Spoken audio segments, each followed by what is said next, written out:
So, we've talked about American imperialism and expansion in the world, U.S. involvement in World War I, some of the issues that pop up constitutionally after World War I. Now we need to talk about the period immediately following the war and the economic boom that resulted. In 1919, there's mass unemployment because soldiers returning home from war find that women and minorities had filled the void of their military service. Now, today there are laws that say that if you are deployed overseas and you return home, that your employer is required to give you your previous job back. These laws did not exist in 1919.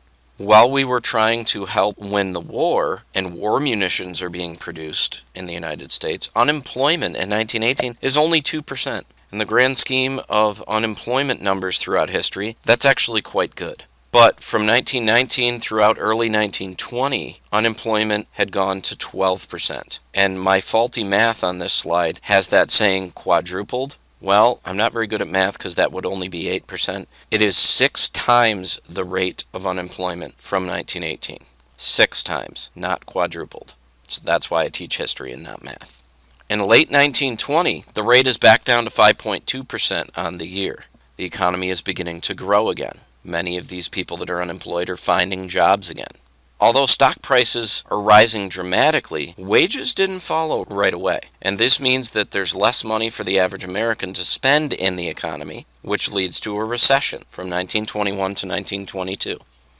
Here you can see a political cartoon showing the economy hitting the goalpost of unemployment. And here's a modern cartoon. If you don't graduate until 2010, why are you here? To get a good spot. This is drawn in a period of high unemployment only a few years ago. Race relations are a problem immediately following World War I. In Chicago in 1919, a fight that had originated on a segregated public beach escalates and turns into a citywide riot that kills a total of 38 people.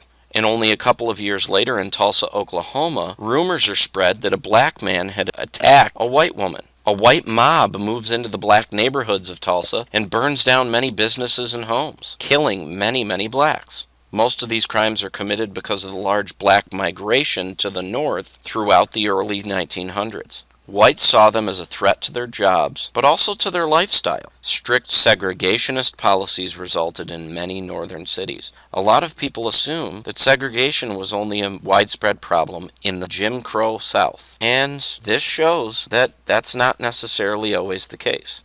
Here is some newspaper coverage and some photos from this time period in Chicago. In the election of 1920, Warren G. Harding is unanimously elected president. He takes office in 1921. He calls for a return to normalcy. In other words, he wants to return to a peacetime economy and scale back many of the progressive reforms of Woodrow Wilson. He begins raising tariffs on foreign products to protect American business, and the post-war recession that resulted from the slow rise in wages was over by 1922, and the economy is pumping again. Here is a photo of Warren G. Harding. Excuse my mistake in the dates. He served from 1921 to his death in 1923. The Teapot Dome scandal in 1923. Harding is a good example of a president who trusted his cabinet members a little too much to help run the country. In 1923, Albert Fall is found to have leased oil-rich lands in Teapot Dome, Wyoming, to oil companies, and he received bribes totaling $325,000. That's a lot of money even today. It translates to millions when you adjust that to the rate of inflation. Harding didn't know about the bribes Fall was taking, but he is still criticized for allowing an untrustworthy advisor to sit in his cabinet. He dies suddenly in 1923, but his vice president, Calvin Coolidge, maintains most of Harding's policies to continue to promote economic growth.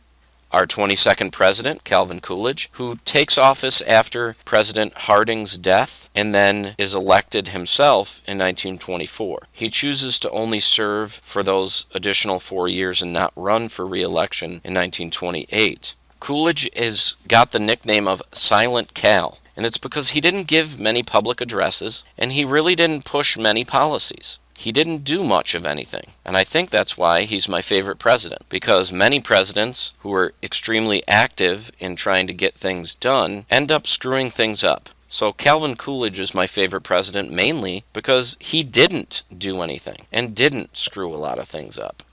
Throughout the 1920s, and we'll learn some more details in our next presentation, it's known as the Roaring Twenties. The economy is growing under what's called a bull market, which means strong growth in stock prices. A bear market would mean that there's either slow growth or a decline. Bulls are seen as strong and swift and quick. Bears as slow and lethargic. So that's kind of where the bull market, bear market terms come from. In the 20 years from 1909 to 1929, and this is a graphic found in a U.S. history textbook I used to use in class, advancements in the factory system, particularly Henry Ford's assembly line, lead to a much more efficient productivity in business. Wages, likewise, tripled from 19 cents an hour in 1909 to 57 cents an hour in 1929. This improves people's chances at a better standard of living, and it is the 1920s that creates the middle class in the United States. Many people who are lower class and earn greater salaries at their job suddenly are now middle class, and the middle class had really never existed prior to this. Many historians will try to tell you that it is the 1920s and industrial growth and companies like Ford and things like the assembly line that actually negatively impact the lives of people. That couldn't be any further from the truth. The middle class is created due to the industrial period and due to the economic growth of the 1920s. This is the end of the presentation. Please make sure that you take the online quiz. Use your notes. If you use your notes, there's really no reason you shouldn't get 100. Thank you. See you in class.